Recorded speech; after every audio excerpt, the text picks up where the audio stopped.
Héloïse de Monclar traverse la galerie du palais parisien, sa robe de soie bruissant contre le marbre froid. Les chandeliers projettent des ombres tremblantes sur son visage pâli. Derrière elle, un homme avance sans bruit. Gabriel d'Aubcourt. 7 ans de silence entre eux, 7 ans de questions sans réponse. Elle s'arrête devant une fenêtre embuée. Il se rapproche, trop près. Elle sent la chaleur de son souffle sur sa nuque. « Vous êtes trop près » murmure-t-elle sans se retourner. Il ne recule pas et pourtant vous n'avez pas reculé, milady. Dans cette proximité interdite, tout leur passé ressurgit. Un amour enseveli, une promesse brisée. Et ce soir, sous les lustres du grand bal aristocratique, Héloïse devra choisir entre le devoir qui l'enchaîne et la vérité qui la brûle.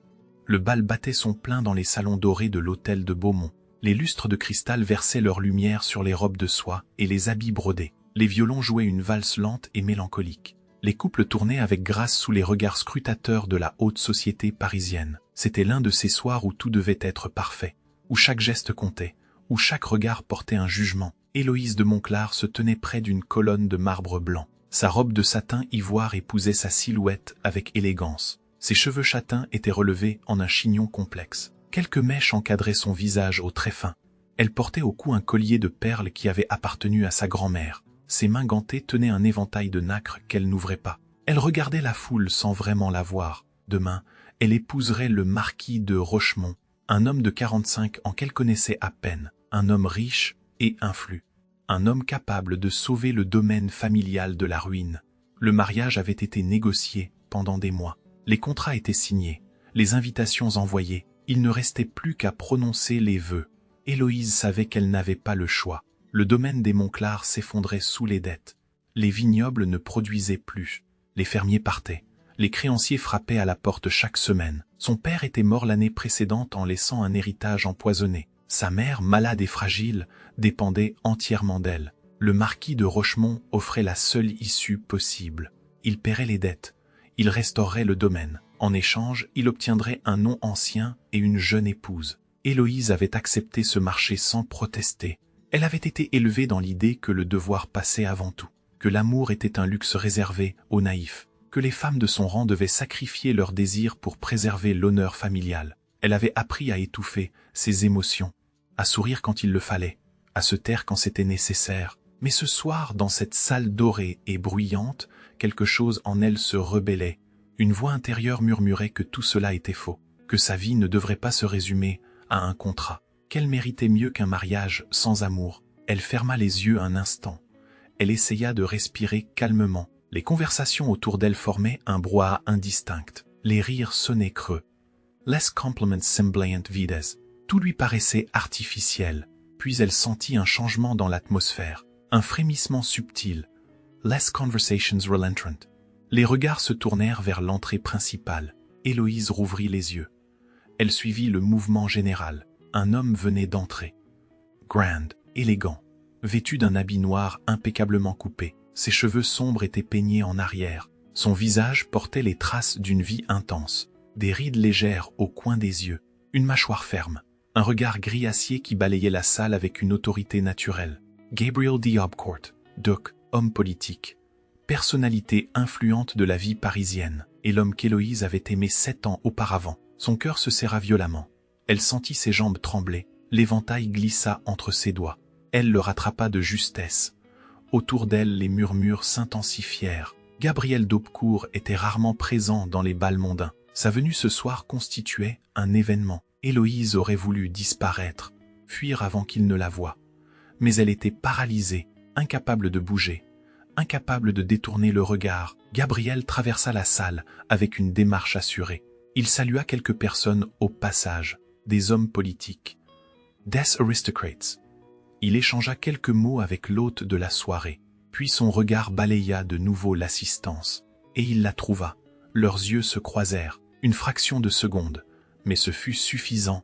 Héloïse vit passer dans ce regard une multitude d'émotions. Surprise, reconnaissance, douleur, quelque chose d'autre aussi, quelque chose qu'elle n'arrivait pas à nommer. Gabriel s'immobilisa. Il ne détourna pas les yeux. Il ne sourit pas. Il la regardait simplement, comme s'il essayait de lire en elle, comme s'il cherchait une réponse à une question jamais posée. Héloïse sentit son souffle se bloquer. Les années s'effacèrent d'un coup. Elle se revit à 19 ans, jeune, naïve, amoureuse. Elle se souvint de leur promenade dans le parc du domaine familial, de leurs conversations interminables, de ses promesses murmurées sous les étoiles. Puis elle se souvint aussi de la fin, du silence brutal, de l'absence inexpliquée, de la douleur qui l'avait dévorée pendant des mois. Gabrielle commença à avancer vers elle, lentement, sans quitter son regard. Les gens s'écartaient sur son passage, les conversations s'interrompaient, tout le monde observait la scène avec curiosité. Héloïse aurait dû partir, rejoindre le marquis de Rochemont qui discutait avec d'autres invités à l'autre bout de la salle, mais elle ne bougea pas. Elle resta là, figée, le cœur battant. Gabrielle s'arrêta devant elle, à quelques centimètres seulement, trop près selon les convenances, trop près pour deux personnes qui n'étaient pas mariées, trop près pour deux êtres qui n'avaient plus aucun lien officiel. Héloïse sentit la chaleur qui émanait de lui. Elle respira son parfum, bois de santal et cuir. Exactement comme autrefois. Vous êtes trop près, murmura-t-elle d'une voix à peine audible. Gabriel Any recula. Il pencha légèrement la tête. Ses yeux gris plongèrent dans les siens. Et pourtant vous n'avez pas reculé, milady. Sa voix était grave, posée, chargée d'une intensité contenue. Héloïse sentit quelque chose se briser en elle. Toutes les défenses qu'elle avait patiemment construites pendant 7 ans s'effondrèrent d'un coup. Autour d'eux, les regards se multipliaient, les murmures enflaient. Mais ni Gabriel ni Héloïse ne semblaient s'en soucier. Ils étaient enfermés dans une bulle invisible, prisonniers d'un passé qui refusait de mourir.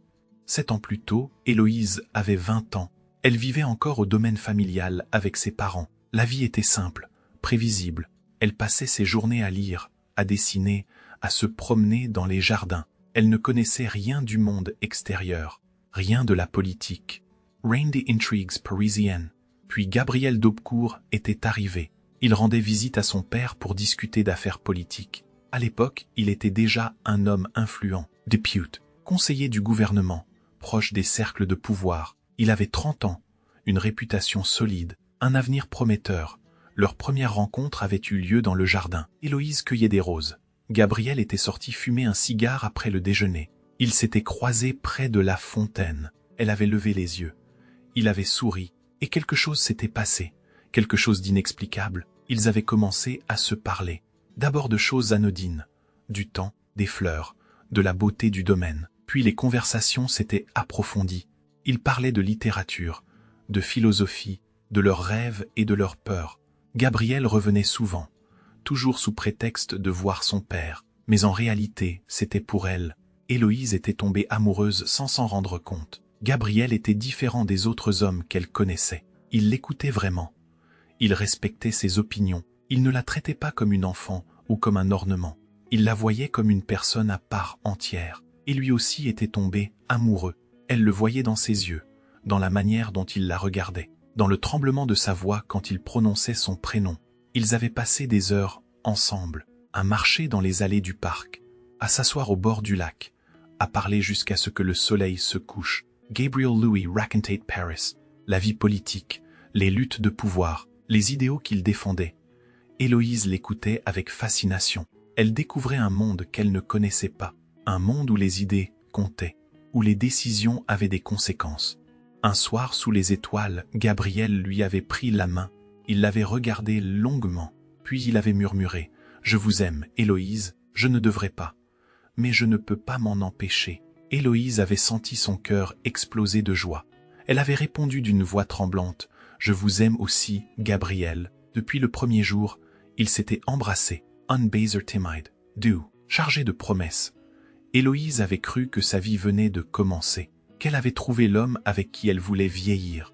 Mais 2 semaines plus tard, tout avait basculé. Un scandale politique avait éclaté à Paris, une affaire d'État impliquant des membres de la haute aristocratie, des accusations de corruption, des documents compromettants, des noms cités dans la presse. Le gouvernement était ébranlé. Les alliances se faisaient et se défaisaient en quelques heures. Gabriel était au cœur de la tourmente, non pas parce qu'il était impliqué dans le scandale, mais parce qu'il détenait des informations cruciales. Il savait qui était coupable, il savait qui avait menti, et il devait choisir son camp. Héloïse ne comprenait pas tout. Elle lisait les journaux avec inquiétude. Elle attendait des nouvelles. Elle espérait que Gabriel reviendrait, qu'il lui expliquerait, qu'il la rassurerait. Mais Gabriel ne revint pas. Il ne lui écrivit pas. Il ne donna aucun signe de vie. Les jours passèrent, puis les semaines. Héloïse sombra dans l'angoisse. Elle ne savait pas ce qui se passait. Elle ne comprenait pas ce silence. Son père lui expliqua que Gabriel avait choisi de se taire publiquement, qu'il avait refusé de témoigner, qu'il s'était retiré de la vie politique pendant plusieurs mois. Mais il ne lui expliqua pas pourquoi. Il ne lui dit pas que ce silence était un sacrifice calculé. Héloïse interpréta ce mutisme comme un abandon. Elle pensa que Gabriel avait eu peur, qu'il avait préféré protéger sa carrière plutôt que de défendre la vérité, qu'il l'avait oublié, qu'elle n'avait jamais vraiment compté pour lui. La douleur fut insupportable. Elle pleura pendant des nuits entières. Elle refusa de manger. Elle ne sortait plus de sa chambre. Sa mère s'inquiétait. Son père restait silencieux. Personne ne comprenait vraiment ce qu'elle traversait. Puis lentement, elle se reconstruisit. Elle étouffa ses émotions. Elle se persuada que l'amour était une illusion, que les promesses ne valaient rien, que les hommes étaient tous les mêmes. Elle devint plus froide, plus distante. Elle accepta l'idée qu'elle devrait se marier par devoir, que sa vie serait dictée par les nécessités familiales. Et pendant 7 ans, elle n'avait plus revu Gabriel. Elle avait entendu parler de lui de temps en temps. Il était revenu en politique. Il avait repris ses fonctions. Il était devenu encore plus influent. Mais il ne s'était jamais marié. Il vivait seul dans son hôtel particulier, parisien. Héloïse avait essayé de l'oublier. Elle avait essayé de tourner la page. Mais au fond d'elle-même, quelque chose restait intact. Une blessure qui ne guérissait pas. Une question qui la hantait. Pourquoi Héloïse quitta la salle de bal précipitamment? Elle ne supportait plus les regards. Elle ne supportait plus la proximité de Gabriel. Elle ne supportait plus cette tension qui lui coupait le souffle. Elle traversa plusieurs salons. Elle cherchait un endroit où respirer, un endroit où se cacher. Elle finit par atteindre la galerie au miroir, un long couloir bordé de glaces immenses qui reflétaient la lumière des candélabres. L'endroit était désert, silencieux, glacial. Héloïse s'arrêta au milieu de la galerie. Elle posa une main sur son cœur. Elle essaya de reprendre son calme, mais elle entendit des pas derrière elle. Elle se retourna brusquement. Gabriel venait d'entrer dans la galerie. I'll referme la porte derrière lui. Ils étaient seuls. Héloïse recula instinctivement. Gabriel avança lentamente. Leurs reflets se multipliaient à l'infini dans les miroirs, comme si des dizaines de versions d'eux-mêmes les observaient. « Pourquoi êtes-vous ici » demanda Héloïse d'une voix tremblante. Gabriel s'arrêta à quelques pas d'elle. Il la regarda avec une intensité douloureuse. « Parce que je ne pouvais pas rester loin de vous ce soir. » Héloïse secoua la tête. Les larmes lui montèrent aux yeux. « Vous n'avez pas le droit. Vous n'avez pas le droit de revenir maintenant. Pas après 7 ans. Pas après tout ce silence. » Gabriel serra les poings. Ça me croire si crispa. Je sais. Alors pourquoi? Pourquoi maintenant? Parce que j'ai appris que vous alliez vous marier. Héloïse eut un rire amer. Et en quoi cela vous concerne-t-il? Vous m'avez abandonné. Vous avez disparu sans un mot. Vous m'avez laissé seul avec mes questions, avec ma douleur. Gabriel ferma les yeux un instant. Quand il les rouvrit, Héloïse y vit une souffrance immense. Je ne vous ai pas abandonné. Alors comment appelez-vous ce que vous avez fait? Un sacrifice. Héloïse fronça les sourcils. Elle ne comprenait pas. Un sacrifice? Quel sacrifice? Gabriel prit une longue inspiration. Il sembla chercher ses mots. Quand le scandale a éclaté, j'étais face à un choix. Je pouvais témoigner publiquement, dénoncer les coupables, défendre la vérité. Mais si je l'avais fait, j'aurais entraîné votre famille dans la tourmente. Votre père avait des liens avec certains des hommes impliqués. Pas des liens coupables, mais des liens suffisants pour que votre nom soit cité.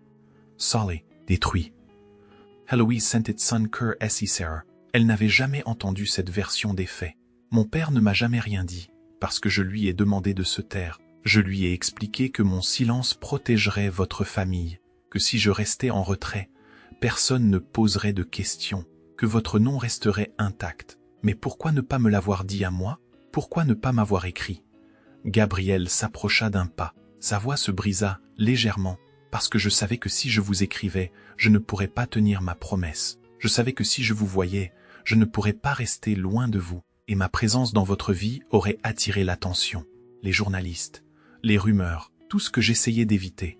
Héloïse porta une main à sa bouche. Les larmes coulaient maintenant librement sur ses joues. Vous auriez dû me faire confiance. Je vous aimais trop pour vous imposer ce fardeau, et vous croyez que votre absence a été moins douloureuse. Gabriel secoua la tête. Il sembla sur le point de s'effondrer. Non, je sais que j'ai eu tort. Je sais que j'aurais dû vous parler. Mais à l'époque, je pensais faire ce qu'il fallait. Je pensais vous protéger. Héloïse S.E. d'Eterna.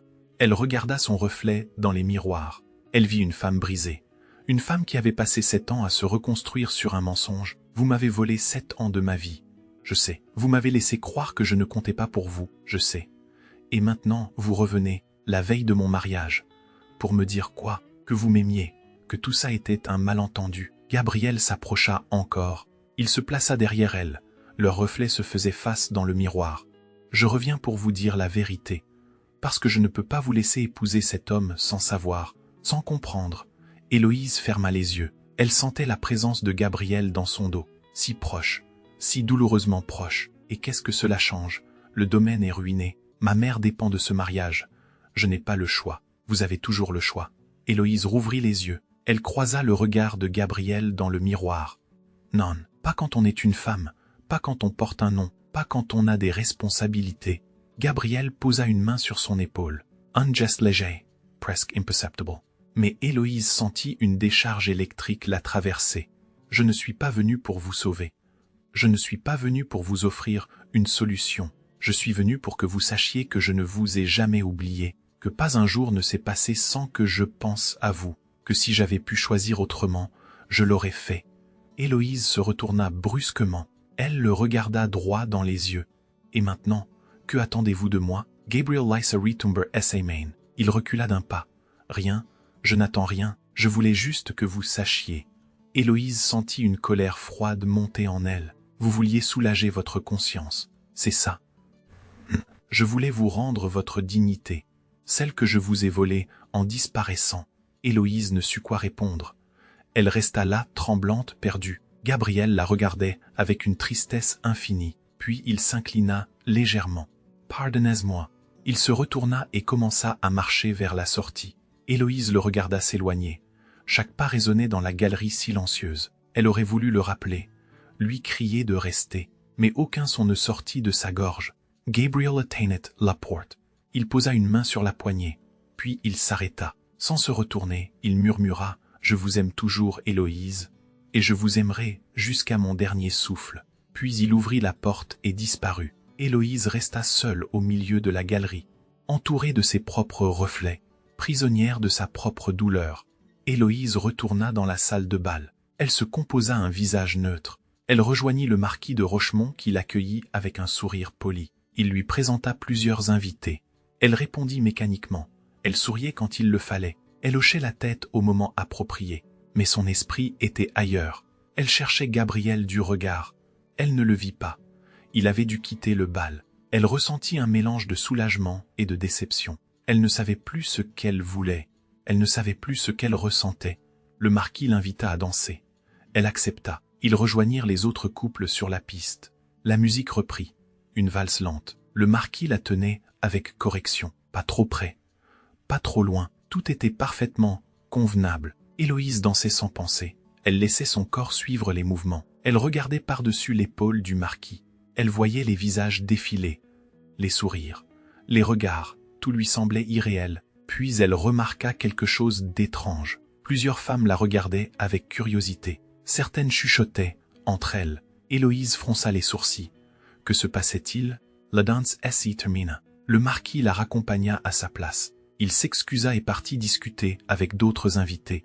Héloïse resta seule un instant. Elle chercha un endroit où s'asseoir. Elle se sentait épuisée. Elle aperçut un petit salon adjacent à la salle de bal. Elle s'y dirigea discrètement. L'endroit était calme. Quelques fauteuils. Une cheminée. Des tableaux à UXMers. Elle s'assit et ferma les yeux. Puis elle sentit quelque chose sous sa main. Elle baissa les yeux. C'était sa carte de bal. Elle l'avait posée sur l'accoudoir du fauteuil. Elle ne se souvenait pas l'avoir prise avec elle. Elle avait dû la glisser dans sa poche sans y penser. Elle regarda la carte. C'était un petit carnet élégant avec une couverture de soie. À l'intérieur, une liste de danses. À côté de chaque danse, un espace pour inscrire le nom du cavalier. Héloïse parcourut la liste. Sunker S. Sarah. À côté de chaque danse, un seul nom était inscrit. Toujours le même. Gabriel D. Obcourt. Elle fronça les sourcils. Comment était-ce possible? Elle ne se souvenait pas avoir réservé toutes ses danses à Gabriel. Elle ne lui avait même pas parlé avant leur confrontation dans la galerie. Puis elle comprit. Gabriel avait dû inscrire son nom lui-même, avant même qu'elle ne le voie, avant même qu'ils ne se parlent. Il avait réservé toutes les danses de la soirée, toutes, sans exception. Héloïse sentit S.A. Gorge S.I. Sarah. Elle relut la liste plusieurs fois. Elle chercha une erreur. Mais non, toutes les danses portaient le nom de Gabriel. Il avait refusé toutes les autres invitations. Il n'avait dansé avec personne d'autre. Il était venu ce soir uniquement pour elle. Ce geste silencieux bouleversa Héloïse plus que n'importe quelle déclaration. Gabriel n'avait pas prononcé de grandes phrases. Il n'avait pas fait de promesses. Il avait simplement inscrit son nom. Encore et encore, comme une prière, comme un serment. Héloïse porta la carte à son cœur. Les larmes lui montèrent aux yeux. Elle comprit à cet instant que Gabriel n'avait jamais cessé de l'aimer, que son silence d'autrefois n'était pas un abandon, que sa présence ce soir n'était pas un caprice. C'était un acte de courage, un acte de vérité, mais cette révélation rendait tout encore plus douloureux, parce qu'Héloïse savait qu'elle ne pouvait pas changer sa décision. Elle devait épouser le marquis. Elle devait sauver le domaine. Elle devait honorer ses engagements. Elle resta assise longtemps dans ce petit salon, la carte de bal serrée contre son cœur, les larmes coulant silencieusement sur ses joues. Autour d'elle, le bal continuait, les rires, la musique, la vie mondaine. Mais elle était seule, prisonnière de son propre devoir. Héloïse rentra chez elle au petit matin. Elle n'avait pas dormi. Elle avait passé la nuit à réfléchir, à peser le pour et le contre, à essayer de trouver une issue. Mais il n'y en avait pas. Les faits étaient clairs. Le domaine des Monclar était au bord de la faillite. Les dettes s'accumulaient.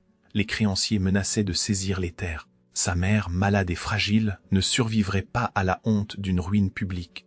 Le mariage avec le marquis de Rochemont était la seule solution. Il avait promis de payer toutes les dettes, de restaurer le domaine, de s'occuper de sa mère. En échange, il obtenait un nom ancien et une jeune épouse. C'était un marché équitable selon les standards de leur monde. Héloïse se rendit dans la bibliothèque familiale. Elle s'assit devant le bureau de son père.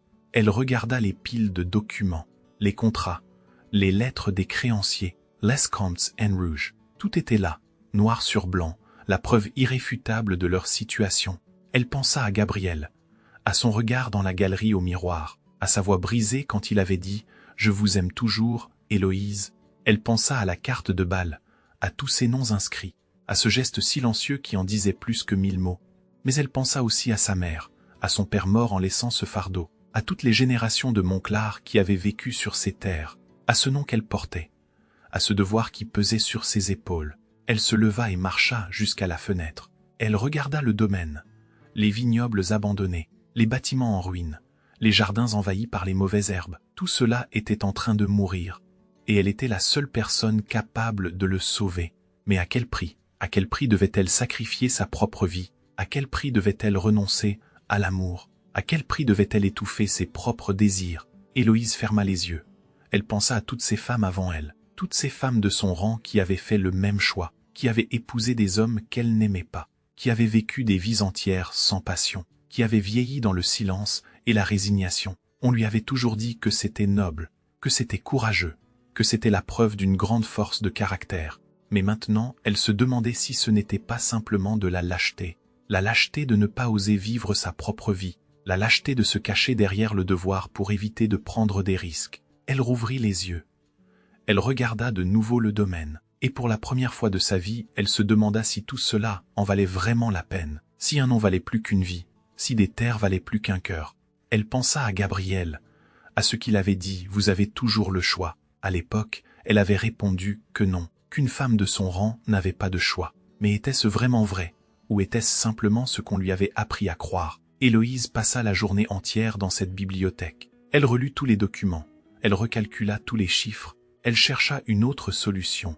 Mais il n'y en avait pas. Le marquis de Rochemont était la seule personne capable et désireuse de payer les dettes. Sans lui, le domaine serait saisi, sa mère serait ruinée, le nom des Monclar serait sali. Mais au fond d'elle-même, une petite voix continuait de murmurer, une voix qui disait « Et toi, qu'en est-il de toi ?» Héloïse essaya de faire taire cette voix. Elle essaya de se convaincre que son bonheur personnel n'avait pas d'importance, que le devoir passait avant tout, que c'était ainsi que les choses devaient être. Mais la voix persistait. Elle devenait de plus en plus forte, de plus en plus insistante. Elle disait « Tu as passé 7 ans à te perdre toi-même, 7 ans à étouffer tes sentiments, 7 ans à vivre une vie qui n'est pas la tienne. Jusqu'à quand vas-tu continuer ?» Héloïse posa sa tête entre ses mains. Elle sentit les larmes monter de nouveau. Elle était épuisée, épuisée de lutter, épuisée de se battre contre elle-même, épuisée de faire semblant. Le soir tomba. Sa mère entra dans la bibliothèque. Elle s'approcha doucement. Elle posa une main sur l'épaule d'Héloïse. « Ma chérie, tout est prêt pour demain. » Héloïse leva les yeux. Elle regarda sa mère, cette femme fragile qui avait tant souffert, cette femme qui dépendait d'elle. « Maman, est-ce que tu as été heureuse avec papa ?» Sa mère sembla surprise par la question. Elle s'assit lentement. « Ton père était un homme bon, ce n'est pas ce que je t'ai demandé. » Sa mère baissa les yeux. Un long silence s'installa. « Non, je n'ai pas été heureuse. Pas de la manière dont tu l'entends, mais j'ai fait mon devoir. Et j'en suis fière. » Héloïse sentit son cœur serrer. « Et si tu pouvais recommencer, si tu avais le choix ?» Sa mère la regarda longuement. Ses yeux se remplirent de larmes. « Je ne sais pas, maman.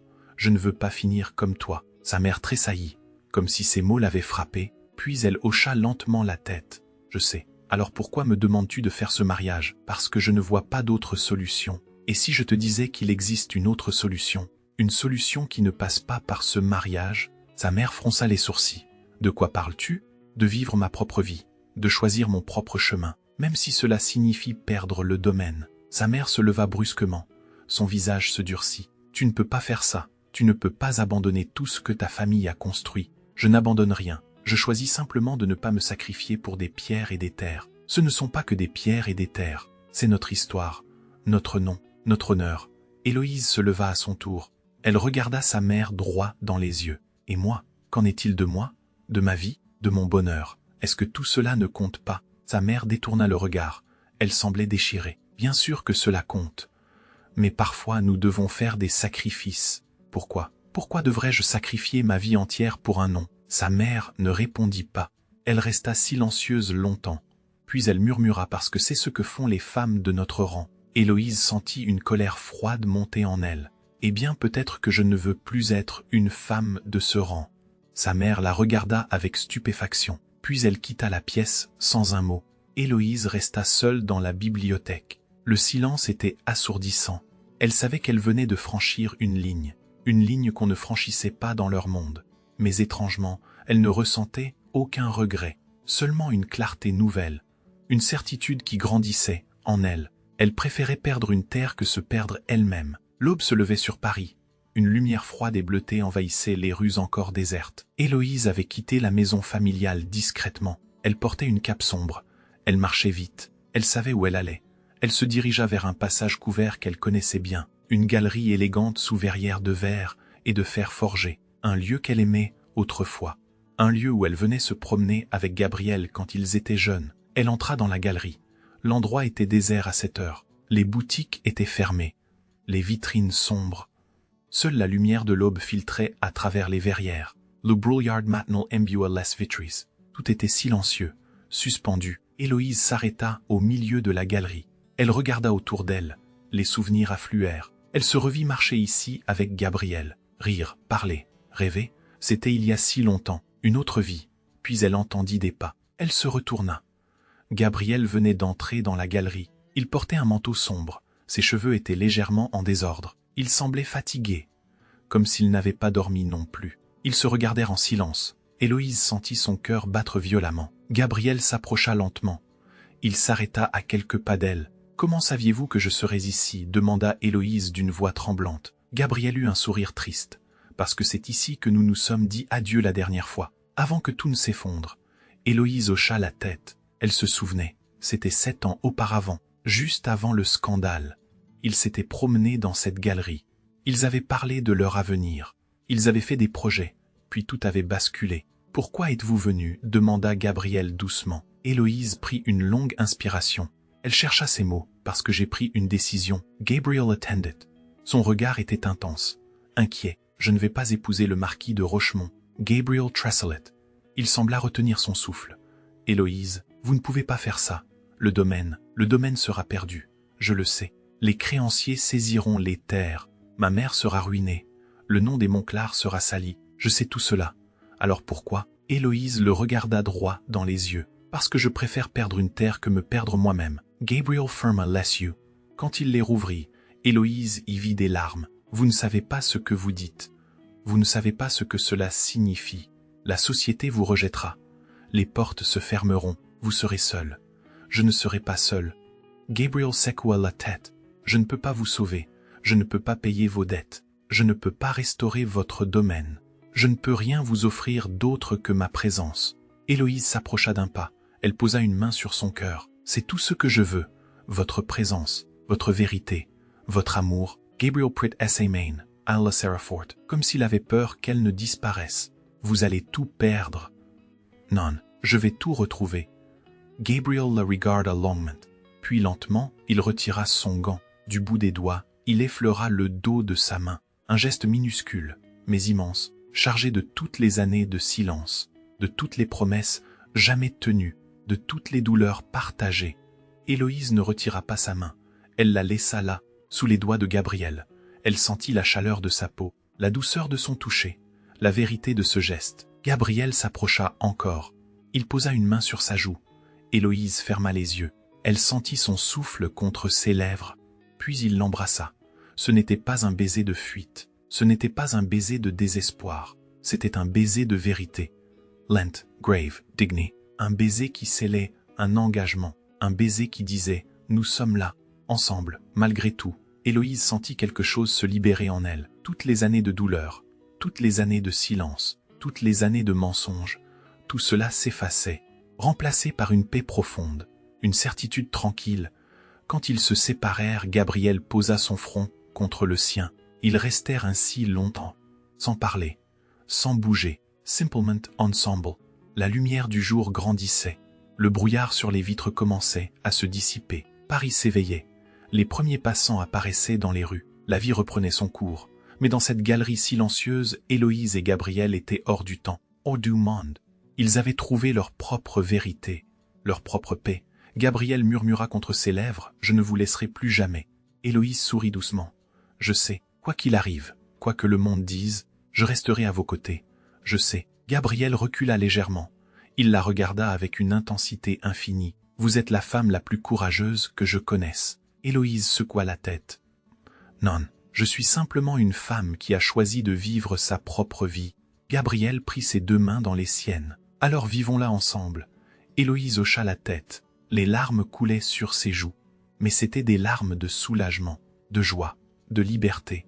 Ils sortirent de la galerie main dans la main. Le soleil se levait sur Paris. Les rues s'animaient. Les boutiques ouvraient.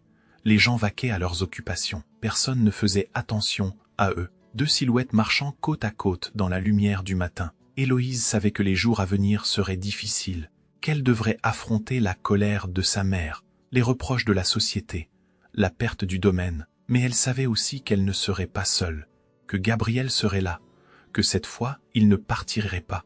Et pour la première fois depuis 7 ans, elle se sentait vivante, vraiment vivante. 3 semaines plus tard, le domaine des Monclar fut saisi par les créanciers. Les terres furent vendues aux enchères, les bâtiments vidés, les meubles dispersés. La mère d'Héloïse dut quitter la propriété familiale. Elle s'installa dans un petit appartement parisien que Gabriel avait trouvé pour elle. Elle ne pardonna jamais vraiment à sa fille, mais avec le temps, elle comprit. Elle comprit que certaines vies ne valaient pas la peine d'être vécues, que certains sacrifices étaient trop lourds. Les murmures se répandirent dans tout Paris. L'histoire de la jeune femme qui avait rompu sa promesse de mariage la veille de la cérémonie fit scandale. Certains la traitèrent de folle, d'autres de dévergondée. Beaucoup la condamnèrent. Les portes des grands salons se fermèrent. Les invitations cessèrent. Le nom des Monclar fut rayé des listes mondaines. Mais Héloïse ne regretta rien. Elle avait perdu un nom, mais elle avait retrouvé sa dignité. Elle n'avait plus de domaine, mais elle possédait enfin sa propre vérité. Gabriel tint sa promesse. Il resta à ses côtés. Il l'accompagna dans toutes les épreuves. Il affronta avec elle les regards méprisants, les commentaires blessants, les portes fermées. Il ne chercha jamais à la sauver. Il ne chercha jamais à réparer. Il fut simplement là, présent. Fiddly. Un soir, ils furent invités dans un salon aristocratique. Un salon plus modeste que le grand bal où tout avait commencé, mais tout aussi scrutateur. Héloïse hésita à accepter. Elle savait ce qui l'attendait. Les regards lourds, les chuchotements, les jugements silencieux. Mais Gabriel lui prit la main. « Vous n'avez pas reculé la première fois. Ne reculez pas maintenant. » Héloïse sourit. Elle se souvint de cette phrase prononcée le soir du bal. « Et pourtant vous n'avez pas reculé, milady. » C'était vrai. Elle n'avait pas reculé, et elle ne reculerait plus jamais. Ils entrèrent dans le salon ensemble. Héloïse portait une robe simple mais élégante. Pas de bijoux ostentatoires, pas de parure excessive, juste elle-même. Gabriel marchait à ses côtés, droit. Fair, son regard défiant quiconque de les juger. Les conversations s'interrompent. Les regards se tournèrent vers eux. Certains étaient méprisants, d'autres simplement curieux, quelques-uns même admiratifs. Héloïse traversa la pièce au bras de Gabriel. Elle ne baissa pas les yeux. Elle ne se cacha pas. Elle marcha la tête haute. Elle croisa le regard de plusieurs femmes, des femmes de son âge, des femmes qui avaient fait le choix qu'elle avait refusé, des femmes qui vivaient dans des mariages sans amour, des femmes qui avaient sacrifié leur bonheur pour préserver un nom. Héloïse vit dans leurs yeux quelque chose qu'elle n'attendait pas de la condamnation, pas du mépris, mais de l'envie, une envie silencieuse, une envie douloureuse, parce que ces femmes savaient, elles savaient qu'Héloïse avait fait ce qu'elle n'avait jamais osé faire. Elle avait choisi, elle avait pris le risque, elle avait vécu. Héloïse et Gabriel s'installèrent dans un coin du salon. Ils parlèrent avec quelques personnes. Des conversations police, superficielles. Mais ils s'en moquaient. Ils étaient ensemble. C'était tout ce qui comptait. À la fin de la soirée, alors qu'ils quittaient le salon, une femme s'approcha d'Héloïse. Une femme plus âgée, élégante, digne. Elle murmura « Vous avez été très courageuse ». Héloïse la regarda avec surprise. La femme sourit tristement. « J'aurais aimé avoir votre courage quand j'étais jeune. » Puis elle s'éloigna. Héloïse resta immobile un instant. Gabriel Louis serra la main. « Vous voyez, vous n'êtes pas seul. » Héloïse hocha la tête. Elle comprit à cet instant que son choix avait une portée plus grande qu'elle ne l'avait imaginé, qu'elle avait ouvert une porte, qu'elle avait montré un chemin, qu'elle avait prouvé qu'il était possible de choisir autrement. Ils sortirent dans la nuit parisienne. L'air était frais. Les rues éclairées par les réverbères. Ils marchèrent en silence, main dans la main, deux silhouettes dans la nuit.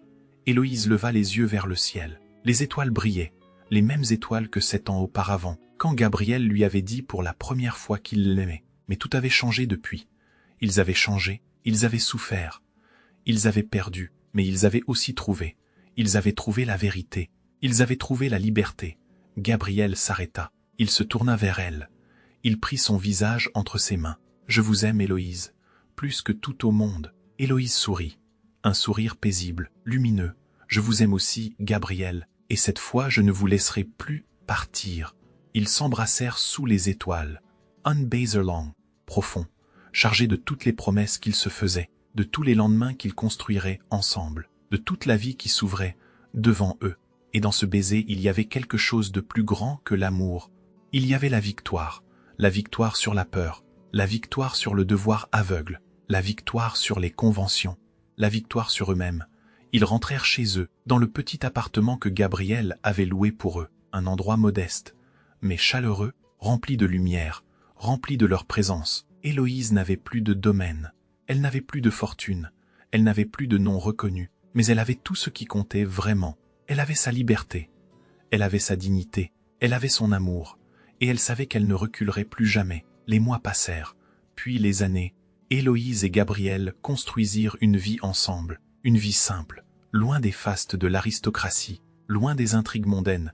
Ils vivaient modestement, mais ils vivaient pleinement. Gabriel reprit ses activités politiques, mais avec une approche différente, plus humaine, plus juste. Il défendait les causes qu'il jugeait importantes, sans compromis. Sans calcul, Héloïse l'accompagnait.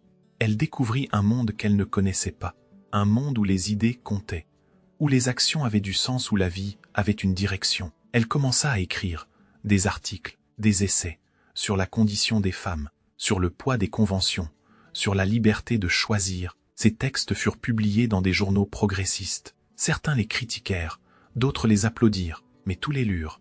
Héloïse devint une voix pour toutes ces femmes qui n'osaient pas parler. Une voix pour toutes ces femmes prisonnières de leurs devoirs, une voix pour toutes ces femmes qui rêvaient d'une autre vie. Sa mère finit par lui pardonner, pas immédiatement, mais progressivement. Elle vit sa fille s'épanouir, elle vit sa fille vivre, et elle comprit qu'elle avait eu raison, qu'il valait mieux perdre un domaine que perdre une vie. Un jour sa mère lui dit « Tu as été plus courageuse que moi. Héloïse prit sa main. « Non, maman, j'ai juste eu la chance de pouvoir choisir. Toi, tu ne l'as pas eu. » Sa mère hocha la tête. Les larmes coulaient sur ses joues. « Mais grâce à toi, d'autres femmes l'auront. » Héloïse serra la main de sa mère.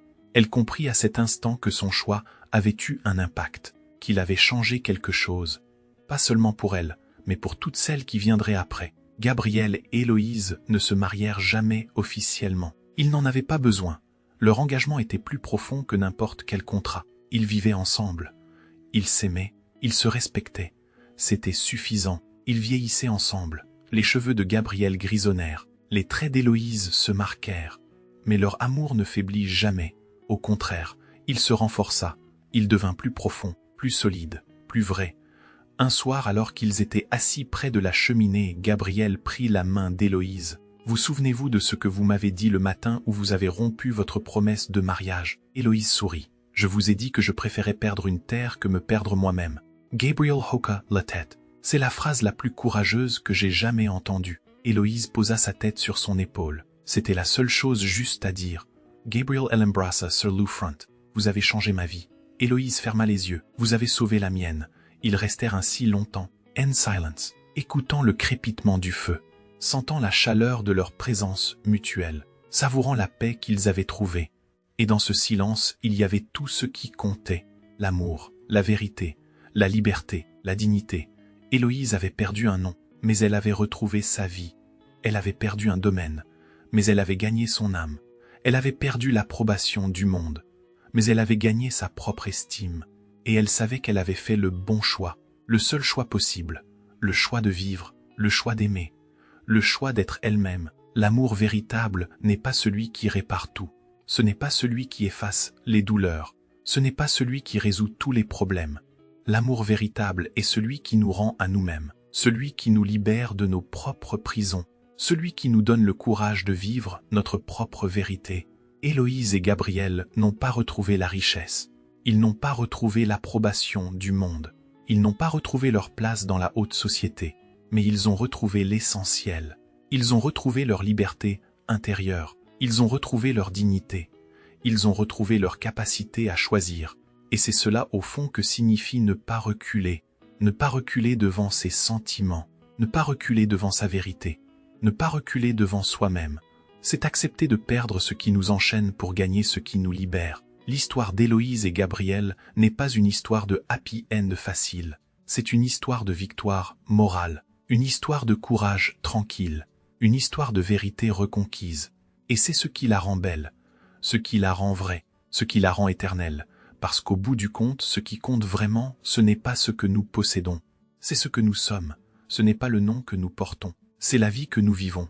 Ce n'est pas l'approbation du monde, c'est la paix de notre cœur.